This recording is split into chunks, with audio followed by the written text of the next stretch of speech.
Thank you. If you would join me. Heavenly Father, we thank you for the opportunity to live here in San Angelo.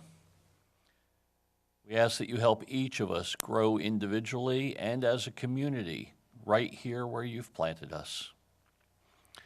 Help us to understand the parable of the talents that when given money and entrusted to us, we must be good stewards of that. This is the taxpayer money that this board considers. Garnered from sales tax, from economic stimulus, and it's all your economy. We ask that you focus our minds on exactly that. While we tend to do it with good humor, we always do it in good faith. In Jesus' name we pray. Amen. Amen. Thank you, John. Move now, line item 3, public comment. Issues or items that are not on the agenda may be raised by the public at this time.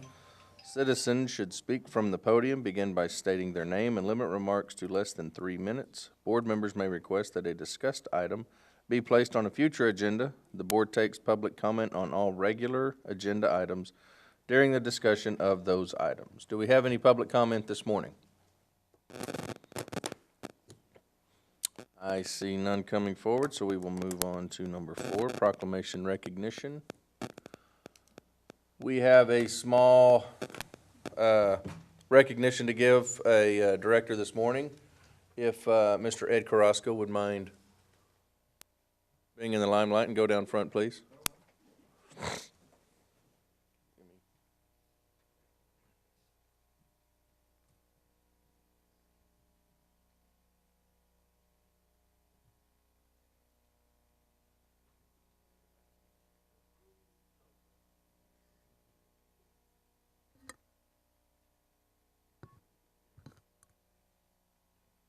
Ed, this is for your service to the board as board president for the, I don't know how long it was, but Seemed like a long time. it was long enough to award you with some recognition, we thought. So we would like to present this to you. Appreciate you. Thank you for your service. Thank you for the Appreciate you. All right. Thank you, board. Thank you.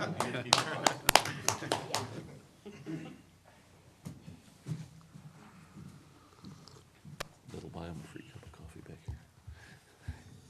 And I'll say that's not a portion of what this board owes Ed for his time and leadership. So thank you again. Moving on to number 5, consent agenda. Consider approving the December 19, 2018 and January 9, 2019 meeting minutes. And B, consider approving the necessary corporation disbursements. Do I have a motion? Move for approval of items A and B on the consent agenda. Motion by Mr. Dindle. By Ms. And that was Oscar on the second. All in favor? Aye. All opposed? 1, 2, 3, 4, 5, 6-0 on that one. Moving on to number 6, regular agenda. Consider approving the December 2018 financial statements. Presentation made by Tina Diersky, Director of Finance.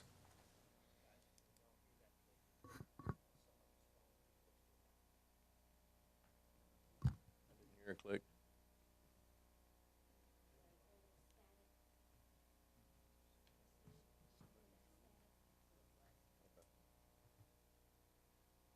Couldn't hear anything over the. Good morning, Board. Good morning. Morning. I'm going to present your December financial statements. Sales tax revenue for December was up 21.88% over the same month in the previous year. January of this year was up 4.95% over the same month of the previous year.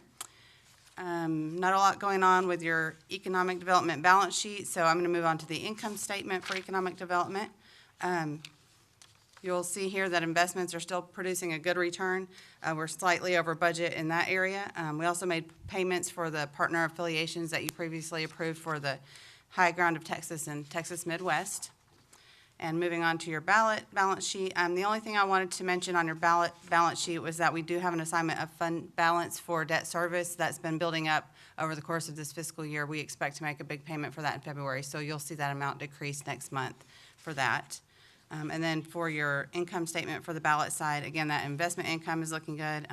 Made some payments for affordable housing and West Texas Water Partnership. That's about all the activity that's going on there, so. You have slides for what you were just saying? Okay, all right. What, do you want me to go back over something? No, I just didn't know if we were supposed to have this. No, I'm just going through the financial statements that were in your background, so. Perfect. Any questions, concerns? Okay, thank you, Tina. All right, thank you. I need a motion to approve the financial statements. I'll make that motion. By Mr. Berrien. Second by Mr. Carrasco. All in favor? Aye. Any opposed? 6-0. Moving on to line item B, presentation of the Chamber of Commerce fourth quarter report, October through December 2018. Presentation by Mr. Michael Looney, Vice President of Economic Development. Good morning, Board. Good morning. Your skirt fell down. Well, your thing. Let's start this presentation the proper way. Around the table.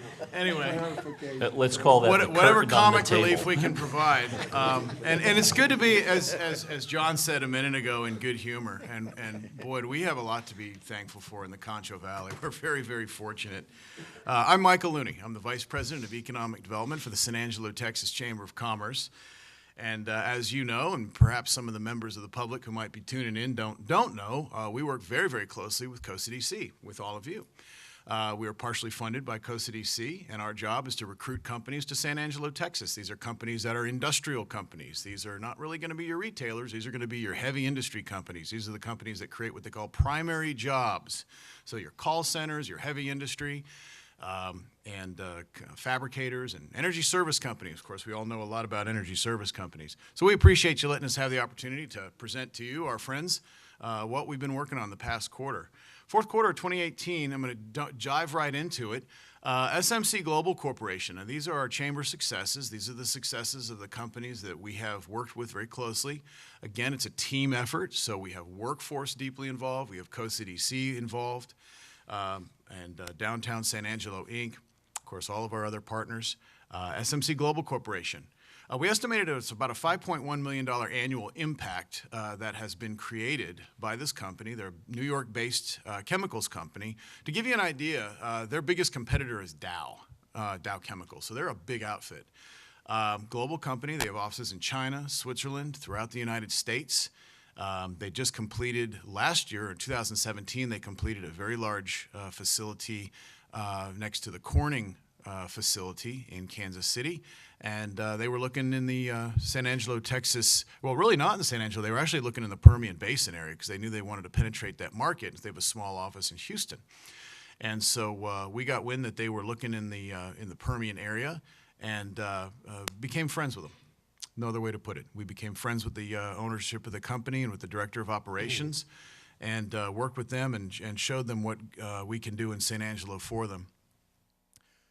This was a company that did not come to us requiring a customary, you would say, heavy-duty incentives package that caused a lot of head-scratching. This was a company that came in here for business. They mean business. They wanted penetration of the market. They really liked our database and the relationships we have through our Manufacturers Alliance, and that made a big difference. They leased 2 facilities, and of course, this was from second and third quarter when they leased 2 facilities, one on Cristobal Road and one on Tractor Trails. And what we wanted to tell you happened in the fourth quarter is they took another one, a 42,000 square foot facility. So now they have 3 properties under their watch and that they're using for manufacturing and for distribution of their chemicals. And to remind you, these are chemicals that are used, anti-friction, anti-corrosion, downhole chemicals that help to preserve the equipment down the wellbore. So another one, Eon Energy. And if you need anything comes to mind while I'm presenting, please ask me and I'll be happy to give more elaboration. Eon Energy, this is a solar power generation company, utility scale. We've been working with them since late 2017, and they committed in the fourth quarter through an agreement with Grape Creek ISD and with Tom Green County to construct a $130 million total capital investment of close to 500,000 solar panels. This is going to be about a 2,000-acre development on approximately a 4,000-acre piece of land just on the northern side of town, near March Road and 2105 in that general area. It's not a big jobs creator, but when we send our youngsters to Howard College or to ASU to compete in robotics competitions, they're learning how to do robotics. When you build a utility-grade solar factory, solar power generation factory, you're building a giant robot. So it takes 2 people to run it. The whole entire operation's run remotely. But what's really good about this is a lot of different factors. One is when you don't have a large surplus of workforce, it's a very, very powerful way to generate tax revenue for the county and for the school district. And of course, there's going to be feed over into the city of San Angelo. And that's something that, in a lot of economies where they have a rural economy and they don't have a lot of workforce, but they really want to stimulate the economy, stimulate capital investment for tax purposes, a lot of times you'll go after data centers. Of course, renewable energy production facilities are also very, very popular. And this is one of 3 other projects that we're working on with utility-grade solar power generation. One of the reasons why you're going to hear a lot more about this is because we've got companies that are interested in this region, because obviously we have a lot of sunlight. And we are near kind of the Grand Central Station for electrons, and that's due to our partners at AEP and LCRA constructing massive power transmission facilities going from western Texas to eastern Texas. And San Angelo really has 2 major junction points where those electrons are fed into the eastern side of the grid. And as this board has said many times, privately and publicly, around 85 to 87% of the population of Texas lives east of I-35. So we're producing, again, of the food, fuel, and fiber. The fuel in the form of electrons is going east. And so we're really pleased with the work that we've done there. U.S. Well Services, this is a company that was recruited in early 2018. In the fourth quarter, we worked with them on another expansion. They did not increase the size of their footprint out on Arden Road. You remember they leased the former Globe, no, sorry, not Globe, that was Caron Transportation. They leased the former Select Energy Services facility, which was built in 2014, operated for about 6 months, and then shut down. So you have this beautiful piece of real estate sitting there doing nothing. U.S. Well Services is a company based in Houston, but they had major operations punching up in the Marcellus play and the Utica play, which is Pennsylvania. And you might recall this was the company that really the main hook that really sold them on San Angelo was the schools.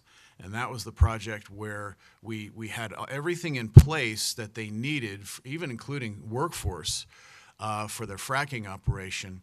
But they were very concerned about the schools, and they were very happy when Carl Detloff and his lieutenant, Derek Jackson, made several phone calls to the wife of the operations manager of the company, telling them that we are very good at integrating students from all over the world into our independent school district. And of course, a lot of that comes from our experience with Goodfellow. So SAISD did a great job on that. U.S. Well, we estimate a $13.8 million impact, 46 jobs. Most of those original 46 were people that were imported from the eastern seaboard. And we have been working with several members of the San Angelo Board of Realtors who have been working with a couple of the different families of the members of U.S. Well, and they have told us, in fact, over the weekend we met one of them and said that they have been in the process of buying homes. One of the more interesting aspects of U.S. Well I wanted to add is that majority of their workforce are from the Pacific Islands. They have very big, large families. They do not stand for separating the families, and that's why when the San Angelo operation was getting started, which you wouldn't know because you weren't necessarily on the inside of it. But we had a big concern, and that was they did not want to separate the families. That was a big no-no. They would do it if they had to, but they really didn't want to. The young single guys working for the company, they had no problem coming out here for good work and for good deer hunting, but the families were concerned. And so really, it's a big kudos to the community of San Angelo for what we did as a collective to show the members of this company, meaning the members of the families, what we can do to make them feel welcome. And so that was a transaction we were really, really proud of. They're doing great. They just brought in another $22 million worth of equipment. They did get an agreement, a 381 tax reduction agreement through the county. Remember, they're not in the city limits, so, and I know Costa DC obviously stands for city limits, but these are important companies that do directly affect and impact our city, because that's the hook that's bringing them in and giving them a home. Prospect update, as you know, we work with a lot of different prospects, and the ones that you just saw were prospects at one time. Project PAC, this is the proposed 100,000 square foot facility. We did talk to them last week, and their director of operations, whom we have been working with for well over 2 years, said that they are in the process of formulating their action plan. Quite contritely, he said that he knows that it's moving slower than we'd like. It's probably, I can tell you, it's moving slower than they would like. But he did add that with a very large international company that is making their first major step into the United States, they are tracking slowly. They have investors from Eastern Europe and from Southern Europe. One of their main headquarters is in Southern Europe. And he said it's just taking time. And so, of course, this is the company that you may recall, Bob Schneeman and I and Mayor Gunter went down to go visit last May, had a very, very good meeting with them. And so we're continuing to track that transaction. Project Home Care, this is not necessarily a manufacturer, but this is one that is going to have an impact on the community. This is a skilled nursing facility. We started off working with them for a 48,000 square foot facility. They're now looking at a 72,000 footer. I know we've mentioned this one before. I did want to add this to our list because it's been on our list for quite some time, and they're in the process of attempting to get closure on a property that would facilitate them to begin construction probably in the third quarter. So we're encouraged by that. And then finally, Recurrent Energy, which is another utility-scale solar power generation plant, 200 megawatts. And as far as power generation plants go, 200 is a high number if you look at it on a state grid. That'd be about a $120 million development. Again, similar to Eon Energy, a very strong tax yield to Tom Green County and to 2 ISDs in our region. Project R905, this is a fabrication facility that we've talked about throughout the latter part of last year. They are planning a San Angelo tour in the first quarter of 2019, Colorado-based company. Project Reno, we have had leadership from that company in from Nevada, hence the tricky code name Reno. I thought that was a pretty good one. That's a 30,000 square foot engine fabrication facility that we did tour through the airport region, the airport facilities. That'd be about 15 employees. And then Project ICIT. This is an engine manufacturing company. I wanted to add that Project Reno and Project ICIT were delivered to us through relationships through a SARMA member that deals with heavy-duty engine repair and manufacture. These are relationships that this company, based in San Angelo since 1994, has with these 2 other operations. And that's, again, kind of the genius of the Manufacturers Association that we have in bringing more opportunities to San Angelo. Opportunities that we might not have ever found, but of course through our relationships, they come to us and they know what we're able to do to help them with facilities and workforce. The SARMA, the San Angelo Regional Manufacturers Alliance, most of you know, we have 128 member companies in San Angelo, comprised of a database of 409 individuals. The main thrust of what we do is boots on the ground. Boots on the ground is how we started the program. We have been working very closely with, of course, our 128 member companies, but also with Costa DC. And the COSA-DC board has blessed us with using the talents of Shannon Scott, and we've been going out in the fourth quarter of 2018. We started off our outreach program, which basically is a business retention and expansion program where we go out and knock on doors and have appointments with our manufacturers and fabricators or energy service companies. That's a great way to determine corporate needs. It's a great way to understand what these companies are doing. I would like to backtrack for just a second and say that our last SARMA Technical Advisory Committee meeting was attended by 23 people. 22 of us were, or 2 of us were staff. The rest were members of the SARMA, and it was announced that U.S. Well Services and C&J Energy, through our organization, became very familiar with one another's operations and worked together in unison to capture a very large third-party contract. And so we're still trying to understand what very large means, but both men with both companies were very pleased to announce that. And again, that just shows that when you build these symbiotic relationships, and by grace, the Chamber and COSA-DC can be the glue that brings these companies together, great things can happen. And again, you know, it's worth noting that some of the best transactions that the city can see and realize are transactions where facilities are absorbed, workforce is hired, workforce is trained, up-trained to make more money, more long-term investment in the San Angelo economy and the San Angelo community. And if it's done without the need of any incentives dollars or tax dollars, that's all the better. We've got our powder dry in the form of tax dollars if we need them. Every one of these companies knows it, but you'd be surprised how many of these companies say, Michael, we're not here for that. Guy, that's not what we need. We need to know that this community is here to support us, and that's what we do. We are planning on doing some legacy company visits in 2019. Legacy companies, this is where we fly to, say, Akron, Ohio, go see our friends at Goodyear, going to see Cytel's headquarters, going to see Johnson & Johnson in New Jersey. And we think it's very important that the Chamber of Commerce and COSA-DC work together on these outreach visits. We have no suspicion that any of these companies are planning anything other than continuing their operations in San Angelo, but we want to make sure that these company heads understand that just because they're major corporations, we care enough about them to go up and take time to see them. And so we're going to be planning that. You'll hear more about this in the coming months. Again, here are some pictures of our industrial outreach program. This was from last quarter. This is Jessica Hoydall, who's our new economic development specialist at the Chamber. She comes to us from the Alamogordo, New Mexico Chamber. Of course, Shannon Scott, and there's me. This is us touring around several factories in the area, Karen Transportation, Wendland Tank. This shows you that we're out there. When I say boots on the ground, they do not want you wearing open-toed shoes in any of these facilities. Again, SARMA program worked very closely with city planning and permitting, Tom Green County commissioners when needed.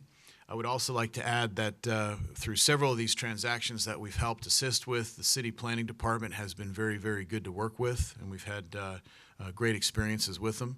Oftentimes these transactions need to move very, very quickly. We may not know about it 1 week, and they need a certificate of occupancy several weeks later, and the city has been great to work with. They really proved that with the SMC Global transaction. Here's a little bit more information recapping the SARMA program, and this is all in your board packet. One program that we're really pleased with is TSTC Day. TSTC, Texas State Technical College, which is based in Waco with a major facility in Abilene. It's a 56,000 square foot facility. In October, we took 13 SARMA members up to Abilene for TSTC Day. We were hosted by Provost Rick Denbo. Rick's mission is for our manufacturers and energy service companies and engine repair and engine servicing companies to get to know his students so that we can hire them. And as he told us, clearly Abilene would love to keep their students in Abilene, but he said a lot of them are training here, but that doesn't necessarily mean that they're all going to stay here. And he invited us to help give opportunities to those students, and we met with a whole bunch of them. And we're going to have more TSTC days coming up in the next couple months. SARMA programs, TMAC Day, Texas Manufacturing Assistance Center. Texas Manufacturing Assistance Center is a major organization based out of the Southwest Research Institute in San Antonio. We are planning several TMAC days throughout the year, and this is a powerful, low-cost way for us to introduce advocacy group and a training organization that directly helps our local manufacturers and fabrication companies. And in fact, we just soft announced that we're going to be hosting a rapid TMAC Day on Tuesday. We're going to be having Bill Rafferty, who's the head of Texas Manufacturing Assistance Center, come up on Tuesday. And so we're going to put together a dinner, which they're going to sponsor. They sponsor almost all of the programs that we do, so it doesn't cost us anything, doesn't cost Costa DC anything. And this is a service that is directly geared towards working for our local manufacturers and taking them up to the next level. We did launch our new SARMA website, www.sarma.us. And I was told that I am able to work this, and I'm going to give it a try here, just so you all can see it. And I'm going to go to it right now. All right, there it is. So this is our new SARMA website. This was designed locally, and it is our homepage where our members can go to learn more about the SARMA, learn more about our initiatives. And it's also a really powerful tool. We've gotten some really great feedback from the companies that we've recruited and the companies that we are recruiting that give a really good idea of what we're able to do for them, for their manufacturing operations. Of course, we put all of our network events on there, and then we have our media page, which has the videos that we've done in the past couple of months. And of course, you've seen the main industry video. We have one on the West Texas Legislative Summit, Discover San Angelo, and then we also have one on our life sciences and healthcare. So that's a very important sector, based with Ethicon, of course, with our agricultural base, and through West Texas Vet Labs. So anyway, that concludes the report. If there's any questions that you have, I'm happy to answer them now or offline. There is a full written report in your packet that you might want to take a look at. And there is a letter from the Economic Development Chairman, Dr. Clifton Jones, who is the Chamber of Commerce Chair-elect, that you might want to read as well, thanking this board for their support and, most importantly, for the partnership. So that concludes my formal remarks, and if there's any questions, I'm more than happy to answer them for you. Thank you, Michael. I have just a couple questions that I've kind of been taking notes since the beginning, so we might go back a little bit. Sure. The U.S. Well Service, the agreement that they made with the county on the property tax abatement or whatever do you know the specifics of that? It's a 381 agreement, and it doesn't provide, it wasn't in lieu of them taking more property, but it was in lieu of their personal property. And so this is a company that was bringing in approximately $22 million worth of equipment. That equipment is taxed, and those tax dollars go directly to the county. And in the 381 agreement, Tom Green County abated those taxes. I believe it was a 50% tax abatement, but I don't remember for what the duration was. And that was publicly released, and that was in a press release that did get in the paper. As I understand it, that property could have gone somewhere else, but we were willing to work with them. That's exactly right. And they brought it And here. they let us know. You know, they're doing a lot of work, and that the fields and the plays that really have bolstered the energy sector of San Angelo are beginning a western movement. And you're starting to see a lot of our companies reaching all the way out into eastern part of New Mexico. So there's a great temptation to put a yard and put equipment, you know, out near Barnhart, for example, or Big Lake. And so that was one of the reasons why that was done, is to make sure they knew that we meant business and that we wanted to keep them in San Angelo and keep them near home. That's right. Thank you. Recurrent Energy, where is this located? That is going to be in Precinct 3, and that is the northwestern part of town pushing out towards Water Valley. How much land were they talking about, do you know? That's going to be over 2,000 acres.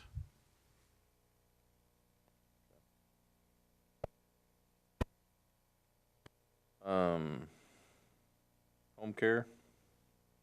It's about an 8-acre property I'm not at this time able to say where the property is, That but was it my is, question. it is in town. It is a city limits transaction. It's within the city. Yes, sir, it is.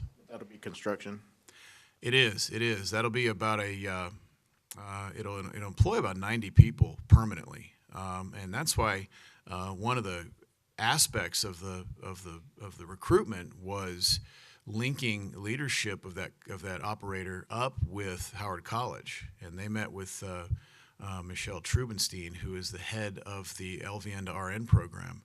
And they sat down with her middle part of last year and had a very deep conversation about employing those students coming out of her program, and of course out of the ASU program as well, which is a very solid nursing program under Dr. Gabbard, because they want to source locally.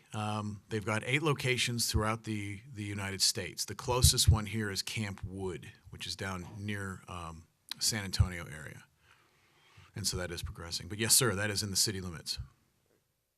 And I should also add that SMC Global's 3 facilities are all in city limits. The legacy visits you were talking about, what other legacy visits have we done in the past, or have we? In my time, none of them have been done out to the major corporations like Performant, which is Livermore, California, Cytel.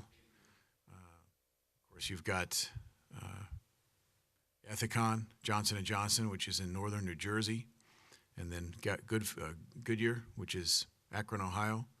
I've done none of them. They can be a little expensive because you're taking usually a team of 2 to 3, maybe 4 people to these headquarters, and it's going to take 3 or 4 days to complete that trip. But I've been told by Ethicon and by Goodyear representatives that is a really good idea, and they didn't say it in a threatening manner like you better get up there, but it was not as many cities as you think we're in do that, and it shows really well. So that's something we're looking forward to doing. I can say from personal experience in my business, I have customers all over the U.S. When I reach out to them just by a phone call, it really helps build that relationship. So I would be all in favor of those legacy visits. That sounds like a great idea. Does anyone else have any questions, concerns? Just a comment. Website looks great, so looks user friendly and I mean very up to the times, I should say. So looks good. Made in San Angelo, right? Made right here in San Angelo, Texas. Yes, it is. Yay! All right. Thank All you right. very much, Michael. Hey, Appreciate thank it. you all very kindly. Yes, sir.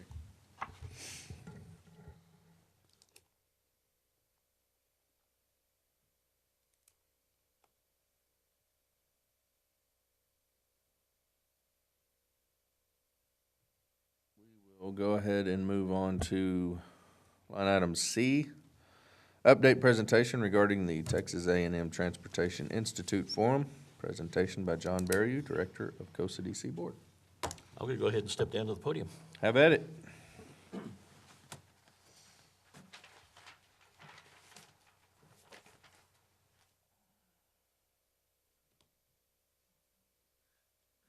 Good morning, fellow board members, staff, public. It's an honor and a privilege to serve on this board, and you have placed me as an advisory member on the Ports to Plains Coalition Board. Our Mayor Gunter has the seat position on that board. She's the voting member there. But it's a forum that allows me to represent San Angelo, for this board to have input into the Ports to Plains Corridor Coalition, which is essentially about expanding the current highway system all the way from Laredo through San Angelo up to Lubbock, where it'll connect to I-27. There are projects already expanding that roadway. Eventually, we want interstate status. That interstate currently exists only from Lubbock to Amarillo. Then from Amarillo, we expect it to be developed as interstate all the way up to Lamar, Colorado, where it'll tie into other highways, the Teddy Roosevelt Expressway and my mind just went blank, but another expressway up there, the Heartland Expressway, pardon me. But eventually, the Ports to Plains corridor will provide a trade route all the way from the western ports of Mexico to the producing areas of central Canada. Why is this key to the United States if we're connecting two of our neighboring countries? The key ingredient there, the motivator, is that there's a lot of goods and services being produced, products being produced in the core of Canada. Much of it has to traverse the Pacific Ocean in order to get to its final user. They can only ship across the Rocky Mountains during about 6 months of the year. Beyond that, it becomes very treacherous. Road conditions deteriorate. In fact, I think the Weather Channel has a series about how rough those roads are. But the point is, it's far more effective for them to literally head south rather than west. The ports in California are already full to capacity, but there are ports in Mexico completely capable of shipping those goods across the Pacific Ocean. So that's just one factor in expanding this highway. We also piggyback with the I-14 effort, the initiative to bring I-14 east and west, which should also come through San Angelo. But by virtue of these projects, I was able to attend the 2019 Texas Transportation Forum down in Austin during the first week of this year. Just to introduce the speakers that we had before us, there were TxDOT folks, the Texas State Demographer. What's a demographer?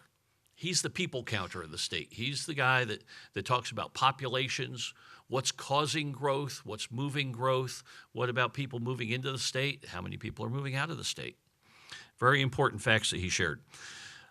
Continuing with the cast of characters, so to speak.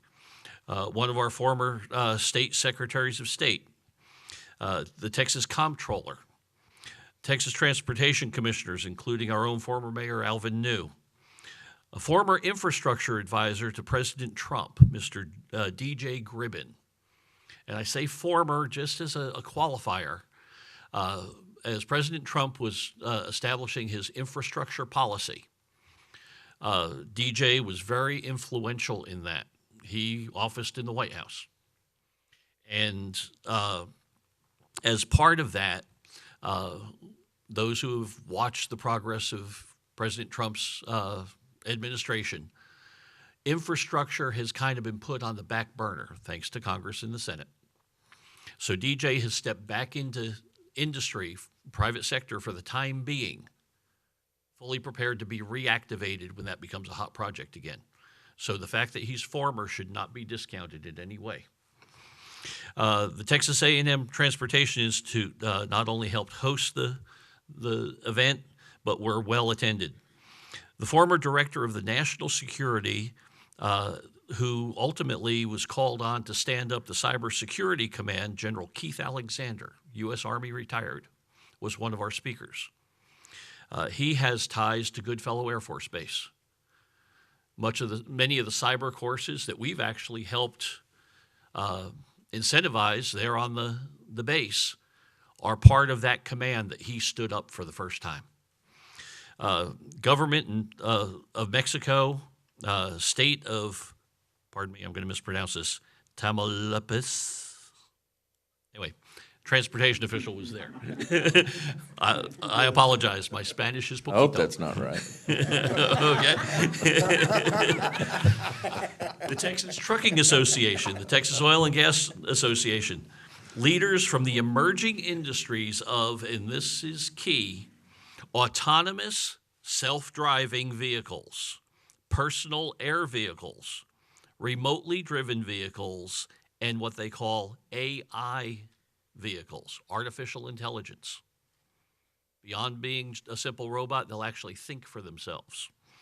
And a company that Uber has stood up called Uber Freight. They intend to do for the trucking industry what they did for the taxi cab industry. And of course, Ports to Plains staff, San Angelo TxDOT representatives, as well as our MPO folks, all in attendance. That's simply the cast of characters that were there. I attended every session that they offered, as well as gaining personal time with most of these individuals. Break time came. I didn't run off to hide somewhere. I was boots on the ground with the people who had just spoken. Of specific interest was the advancement of our Interstate 27 designation and construction, but secondarily, knowing that I was representing San Angelo as a whole, we also focused on Interstate 14, its route designation and construction. Those two highways, for those who haven't seen the maps, will converge coming from the south and the east at the current portal of San Angelo, 87-277, and join as a combined interstate from here to Sterling City. At Sterling City, they'll again split with one leg going to Midland, that would be I-14, I-27 heading up to the Texas Panhandle. Many of the presenters gave reports on the current status of projects, deteriorating roads all over Texas, legislative climate and funding mechanisms, as well as the inherent funding challenges. This certainly highlights the spectrum of needs, each one of them demanding Texas transportation funds. Now, one of the speakers, the comptroller, talked a bit about the severance tax. The severance tax is basically money the state gets from those who are bringing natural resources out of the ground. Of particular interest to us here is the oil reserves and gas reserves that have been found out around the Permian Basin. 37.5% of the state severance tax is designated to go to transportation. Now, transportation is a larger issue. It not only includes highways, it includes airports, pipelines, transporting all sorts of goods and services. I mentioned the former director of the National Security Agency. They're even considering high-speed internet fiber optic lines as a form of transportation, not specifically funded by the state in that manner. But that's another topic I'll return to. One of the considerations of the severance tax is that the Permian Basin, with recent discoveries, has now jumped to being the #1 oil-producing region in the world. They now know there are oil and gas reserves under that land that surpass what we know exists in the Middle East and what the world knows exists in Russia. We've gone from the 3rd ranked oil producer in the world to potentially the 1st. And this could happen in a matter of months. It's just a matter of getting it out of the ground. What does that mean for San Angelo? We have now become the trunk line leading to the heart of the world's economy, that is based on oil and gas. Petroleum is the lifeblood of the world economy.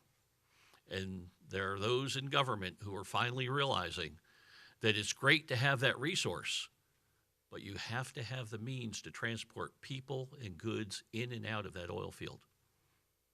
Brenda Gunter, our mayor, had coined the phrase for Ports to Plains about food, fuel, and fiber. What we also need to look at is our future. Okay? Fuel just jumped many times over up in priority because the Permian Basin needs to thrive. It needs to be connected to the world. The 2 interstates we talk about are lacking.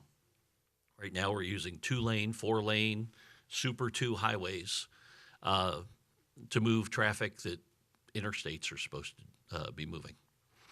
So a lot of this is very key. When I arrived at the conference, checking into the hotel, met a gentleman. He had already signed in. He had his lanyard on that said he was attending the conference. I had mine on. So we immediately had a relationship. He introduced himself as DJ. It was only the next morning that I realized he was one of our presenters.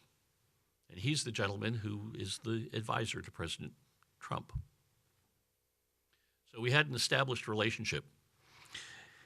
After his presentation, I made the time to get with him, and I told him specifically why I was there. We hadn't built that part of the relationship already.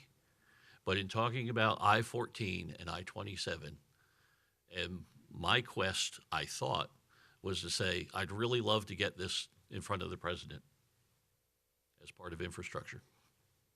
He returned with, it's already on the radar. They already understand what I just shared about the Permian, the growth in the area, and the need for better transportation in and out. Both I-14 and I-27 will accomplish that. We just have to wait for the political wind to change in Washington. And quite literally, what we thought was going to be a 25 to 50-year project on these interstates may happen with the stroke of a pen. So we as a board need to keep that in mind. Our city council needs to keep that in mind. Our staff, everyone that works on this, needs to keep that in mind. We need to be prepared for this to move very quickly. Essentially, it'll be performing bypass surgery from that heart of the oil boom to the rest of the world. All of the refineries are located down on the Gulf Coast. The oil has to get there. As well, equipment needs to move in.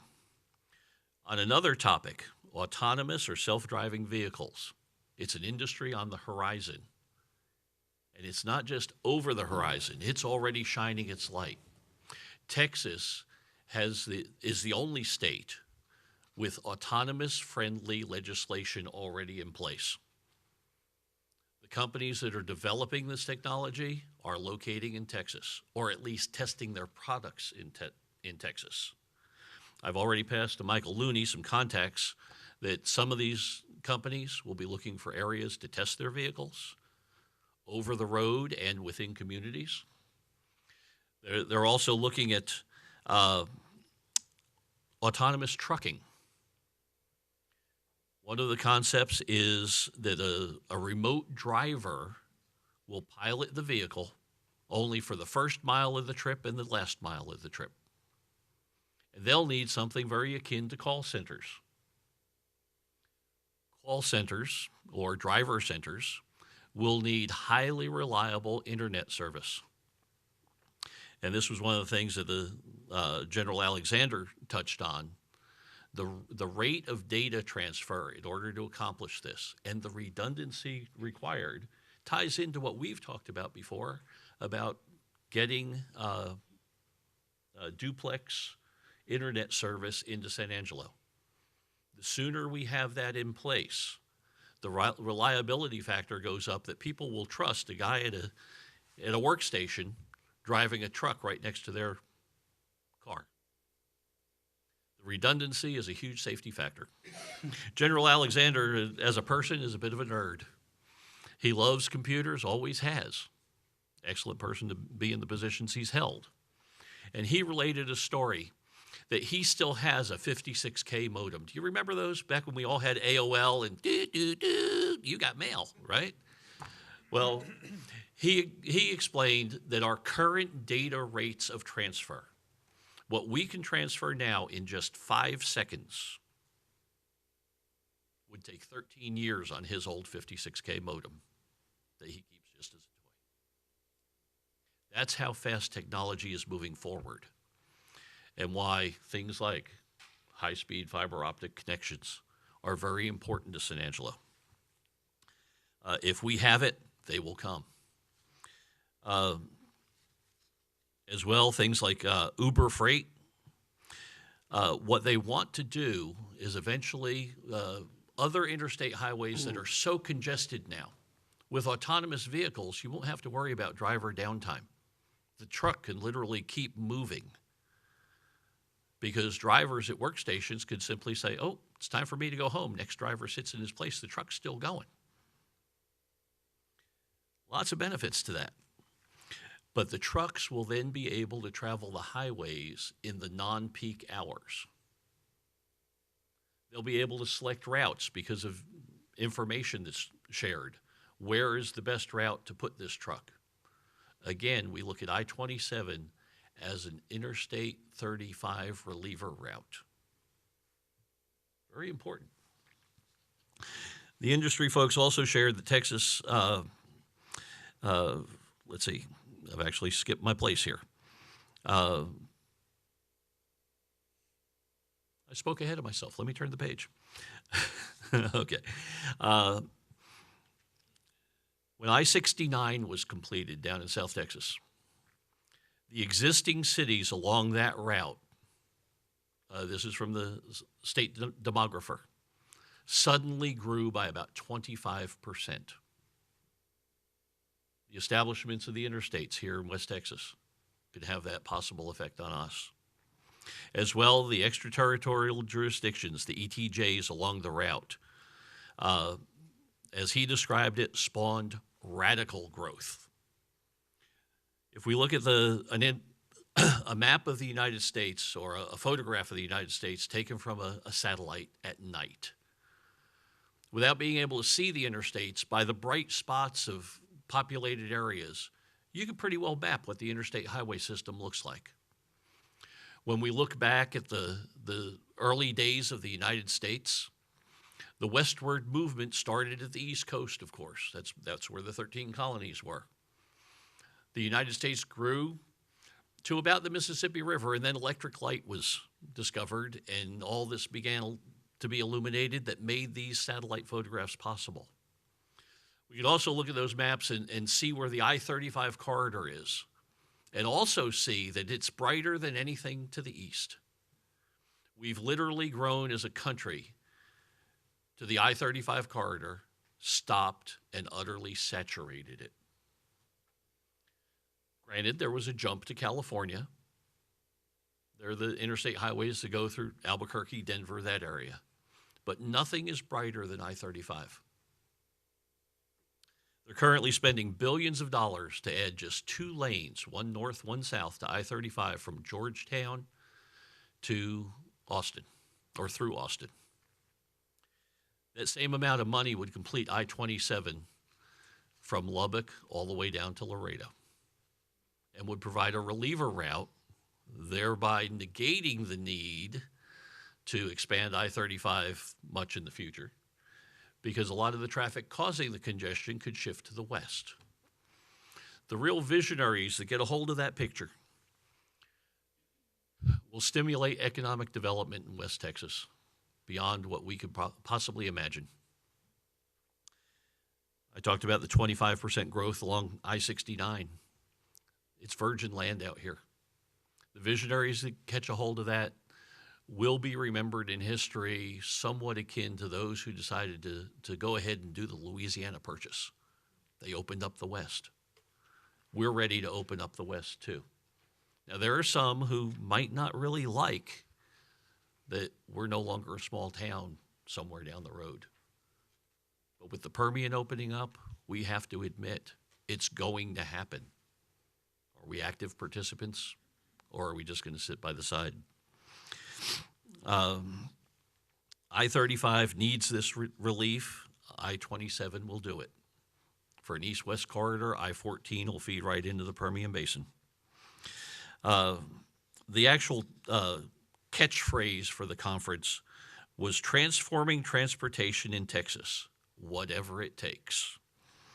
While we, as the Ports to Plains Coalition, the team working on I-14, have pretty much been working from the ground up, from the local resources, the local TxDOT offices, even the state. Little did we know, as DJ Gribben shared with me, the presidential administration on down has also been working on it from a broader perspective. And those two forces are about to meet and make this happen. It's no longer a question of when is an interstate coming through San Angelo. The important question we face now is, what are we doing today to be ahead of what's coming? DJ Gribben, presidential advisor, asked me this question: are your leaders prepared and equipped to be called to Washington on short notice to present your readiness to the president and his administration? There was a lot to be learned in the conference, the presenters, the program. But I feel like we as a community learned a whole lot more from the time I was able to spend with the individuals who told their backstories. There are a lot of people pulling for us, and I'm proud to be part of it. Y'all have any questions for me? Board, questions, concerns? John, thank you very much. You're welcome. Appreciate that. Moving on now to line item D. Consider a resolution of COSA DC Board of Directors authorizing the use of sales and use tax funds in the amount not to exceed $300,147 to provide an economic development incentive to Principal LED LLC for a project related to business enterprises that create or retain primary jobs as authorized for a Type B corporation under Local Government Code, Chapter 501, Subchapter C, and authorizing the Director of Economic Development to prepare an economic development performance agreement with Principal LED LLC in compliance with the Development Corporation Act in form approved by the City Attorney's Office, authorizing the COSA DC Board President to execute said agreement and related documents, and recommending to City Council ratification of the incentive and approval of the Economic Development Performance Agreement. Presentation made by Shannon Scott, Business Retention and Expansion Coordinator. Thank you. Good morning, Board. Morning. Morning. Hopefully I can get this to work. Oh,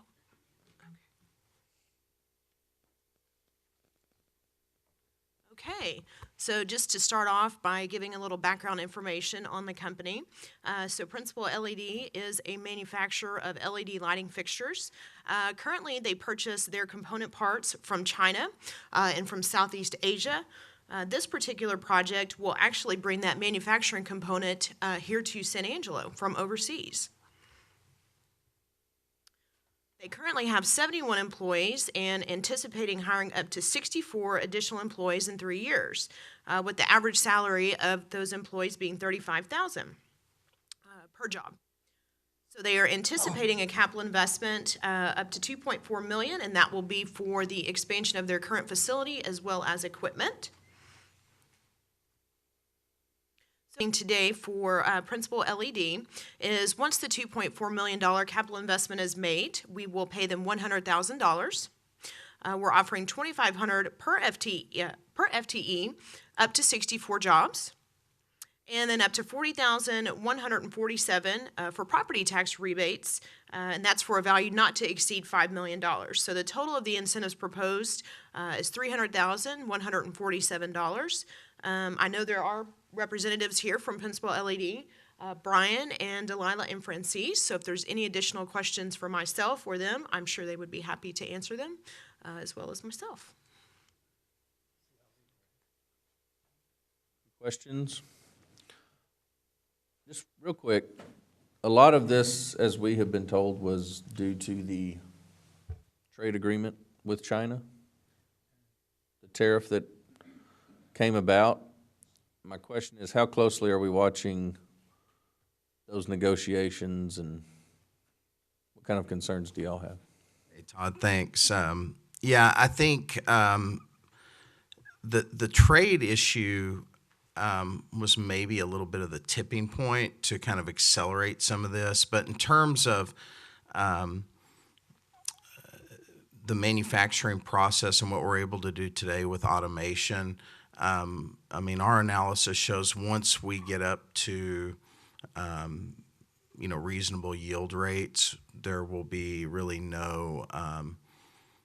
there's no economic advantage over, even if they roll back the tariffs completely, that's not going to change our position. We can manufacture just as inexpensively as China, and it's not just about the cost, it's also about how well we can service our customers and maintain our quality. So I think, these tariffs sort of have precipitated some things which a lot of manufacturers were thinking about doing. Whether they roll them back or not, it's not going to change our commitment to manufacturing in San Angelo. I mean, we're already down this path. So, Yeah, so that's, I don't know if that answers your Oh, question, that does, Tom. absolutely. It's fantastic. Any other questions, comments? Thank you. Thank you. We did, as a board, take a tour of Principal LED, and it is impressive. Very. And I'll just say as a side note, for our particular business retention and expansion program, these types of projects are exactly what we're looking for.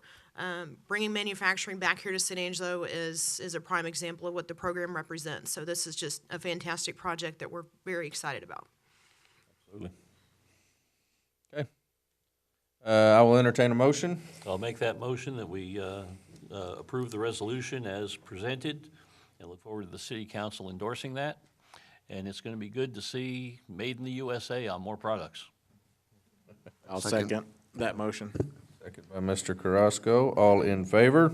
Aye. Any opposed? That's a 5-0. Thank you, Shannon. Moving on to line item E, consider a resolution of Coast DC Board of Directors authorizing the use of sales and use tax funds in the amount not to exceed $20,000 to provide an economic development incentive to Carter Fentress Engineering, LLC, for a project related to business enterprises that create or retain primary jobs as authorized for a Type B corporation under Local Government Code, Chapter 501, Subchapter C, and authorizing the Director of Economic Development to prepare an economic development performance agreement with Carter Fentress Engineering, LLC, in compliance with the Development Corporation Act and form approved by the City Attorney's Office, authorizing the Costa DC Board President to execute said agreement and related documents, and recommending to the City Council ratification of the incentive and approval of Economic Development Performance Agreement. Presentation made by Shannon Scott. Thank you. So for this particular project, again, just to give some background information on the company, so they do provide civil engineering, project management services for residential and commercial land developers and municipalities in Central and West Texas. They currently have 4 employees and are anticipating hiring up to 4 employees within the next 3 years, with an average salary of $34,860 per employee. They anticipate making a capital investment of $200,000, and that would include the purchase of a new facility, a new building for their operations. So a breakdown of incentives that we're proposing for Carter Fentress is once the capital investment of the $200,000 is made for the purchase of the building, we would provide them $16,000, and for the per job creation up to the 4 jobs, $1,000 per job.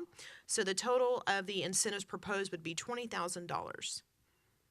And I'd be happy to answer any questions. I don't think we have anybody from Carter Fentress today, but I'd be happy to answer any questions the best I can.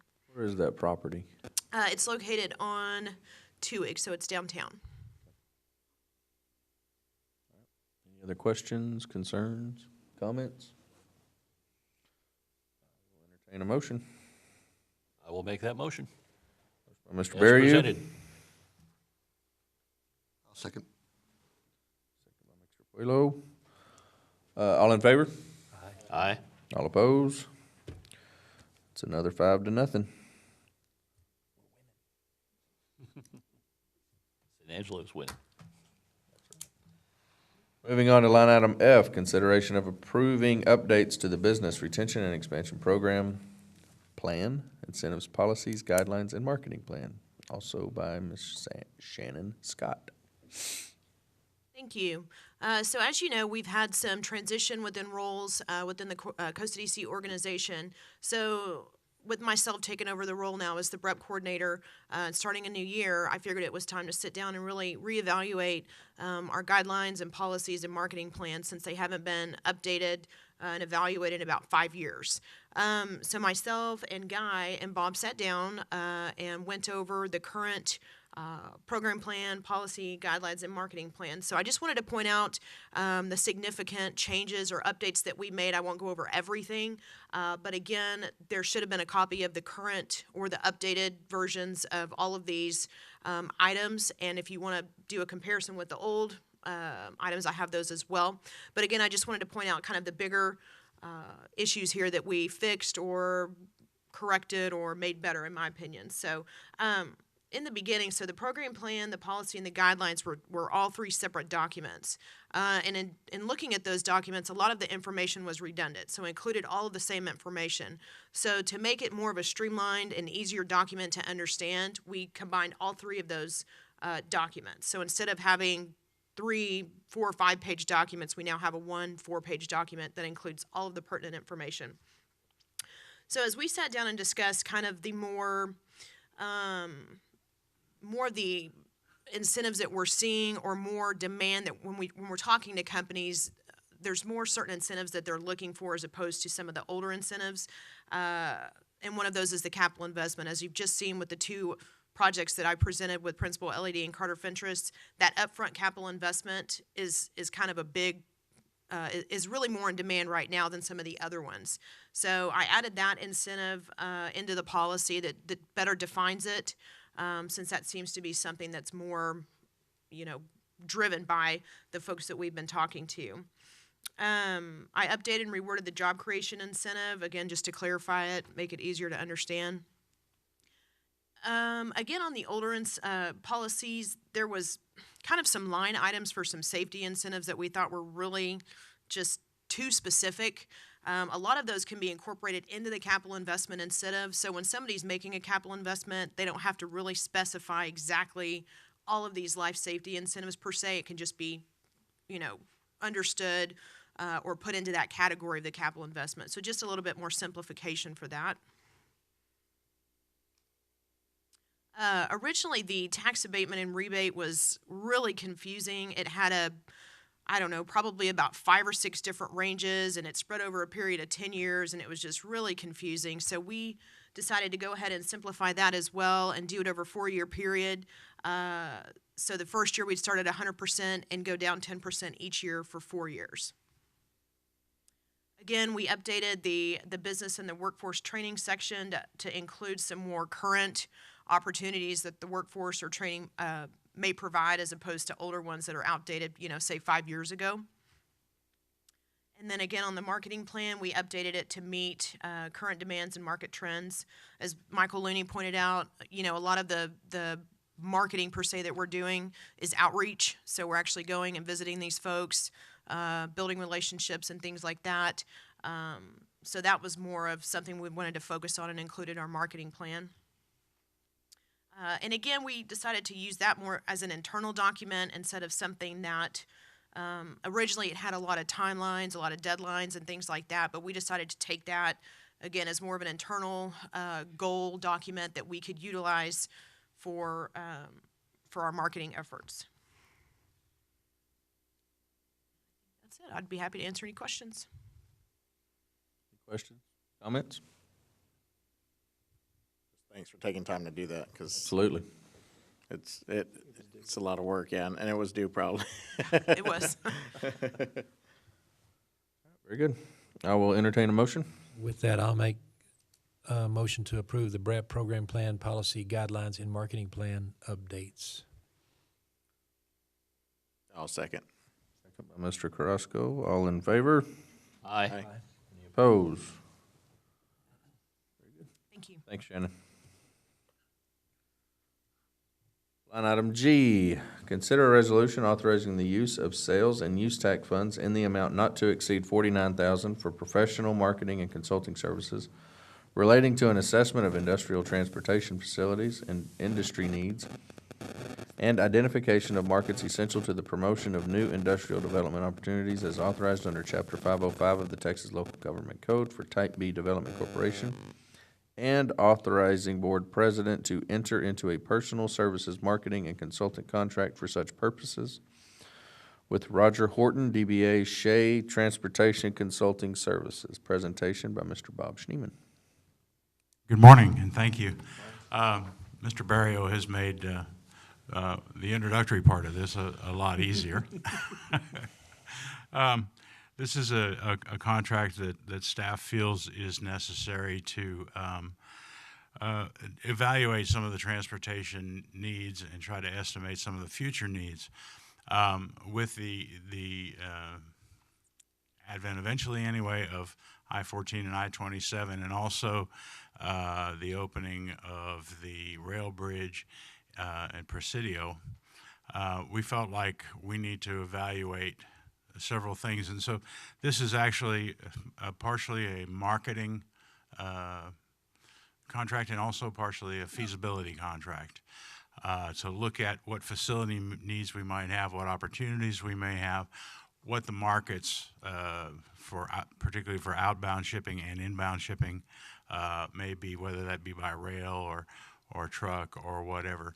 So we are recommending that we engage Shea Transportation Services, contract not to exceed $49,000 to look at our future transportation needs and whatever other industrial facilities we may need to support that.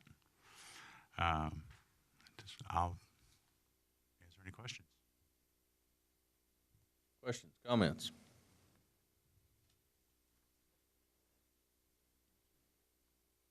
The time is right to get the best advice. That's the way we feel. Do I have a motion? I'll make that motion. Are you? Second by Mr. Dindal. All in favor? Aye. Any opposed? Motion passes. Thank you. Bob? We will, at this time, I'm going to pull from executive session the MedHab LLC and Martifer Hirschfeld from executive session or closed session, and need to add it to the regular agenda at this time.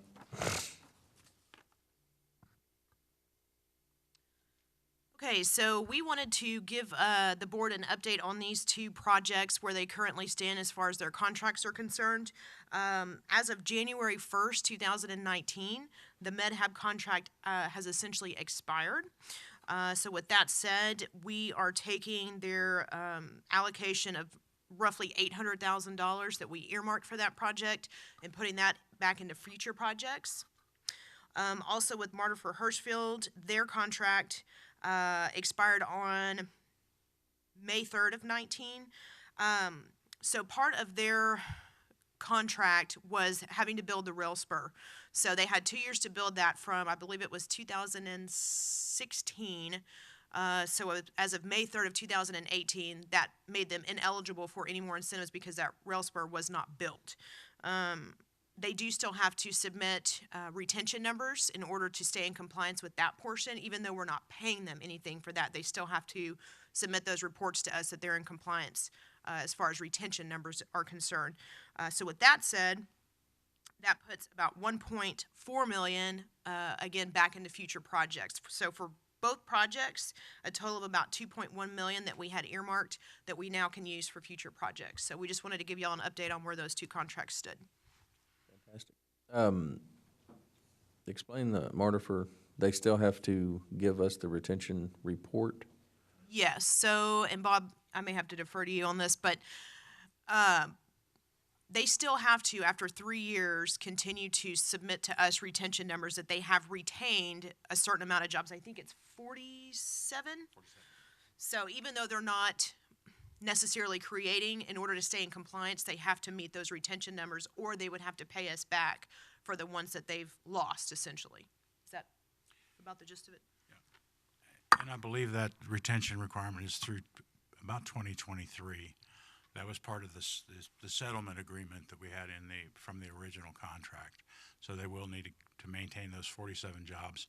And there is a clawback provision in the replacement contract that if they don't maintain those jobs, then they would owe us additional money back. Very good. And just for clarity, I think the first time you mentioned the May 3rd date, I think you said 19, but later It's came back 18. and said 18. Yes, thank you for that Just correction. wanted to make sure that the public heard the correct date. That's correct. Thanks, Shannon. Moving on to line item 7, closed session, executive session under the provision of Government Code, Title V, Open Government Ethics, Subtitle A, Open Government, Chapter 551, Open Meeting, Subchapter D, exceptions to requirement that meetings be open under the following sections. A, Section 551.087, to deliberate regarding commercial or financial information that the board is receiving from business prospects with whom economic development negotiations are being conducted, and discuss financial or other incentives relating to the following projects. Project Reno, Project ICET, Project PAC. We are now in executive session.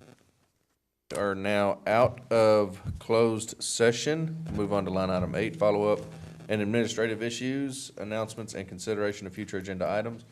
I would like to note that we have advised staff on the February agenda to add a consideration for the housing study funding that could possibly come from us, and a presentation regarding that, as well as we've also asked for a update on the Chadburn Street project from the city staff. If we could have that added to the agenda. We'll get those added. Thank you. Moving on to line item 9, public work session, discussion and tour of Warren Cat facilities only. No action will be taken. We will depart here at 10:30.